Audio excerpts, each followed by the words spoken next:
The director of the Pyongyang Friendship Hospital, which treated American student Otto Warmbier, who died last year after being detained for months in the country, has dismissed new allegations that his death resulted from torture. The North's official Korean Central News Agency on Saturday quoted the unnamed hospital director as saying the claims were a total distortion of the truth, and that the 22-year-old Warmbier, who was repatriated to the United States in a coma after months of silence about his fate following a show trial in Pyongyang in March 2016, had been treated humanely. The American doctors who came to the DPRK to help Warmbier's repatriation acknowledged that his health indicators were all normal and submitted a letter of assurance to our hospital that they shared the diagnostic result of the doctors of our hospital. The document is still in our hands, the hospital director was quoted as saying. Now the question is, what is the ulterior motive of those American doctors trying to make a different story at this point in time with regard to the cause of Warmbier's death, the director said, adding that medical assessments should not be influenced by any selfish purpose or political interest. The KCNA dispatch came hours after the Voice of America's Korean service reported on a lawsuit filed by Warmbier's parents alleging that their son had been tortured while in detention.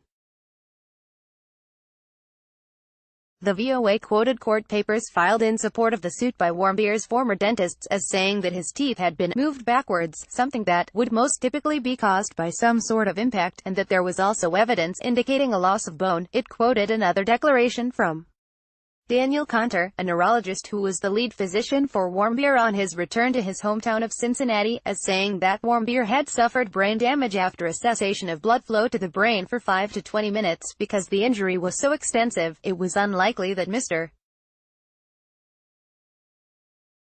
Warmbier was with medical personnel who were willing and able to intervene to resuscitate him when the injury occurred, Conter was quoted as saying in the declaration. North Korean officials had claimed that Warmbier had contracted botulism and fell into a coma after taking a sleeping pill in April 2016. U.S. doctors said Warmbier had suffered extensive loss of brain tissue, consistent with a cardiopulmonary event that caused the brain to be deprived of oxygen. Physicians said there was no evidence of torture or physical abuse. U.S.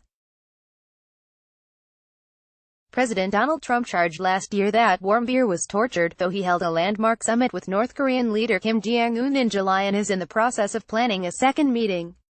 Rights have appeared to take a back seat to the North Korean nuclear issue, something the United Nations independent investigator on human rights in the country acknowledged last week. Tommaso Giaquintana, the UN Special Rapporteur on North Korea, said that despite the ongoing détente between Pyongyang and Washington, the North's rights record continued to remain abysmal. The comments came just weeks before the expected passage of a Japan-led resolution condemning the rights situation there. Pyongyang, which has been subject to numerous UN reports and 13 straight annual resolutions blasting its horrendous rights record, has lambasted any attempts by the global body to take it to task over the issue. Japan, together with the EU, are expected to present the resolution next month.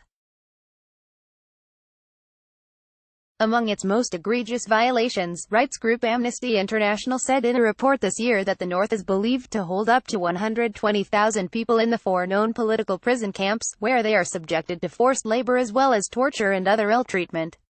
Some of the violations have amounted to crimes against humanity, it said. Twitter, Facebook, LinkedIn.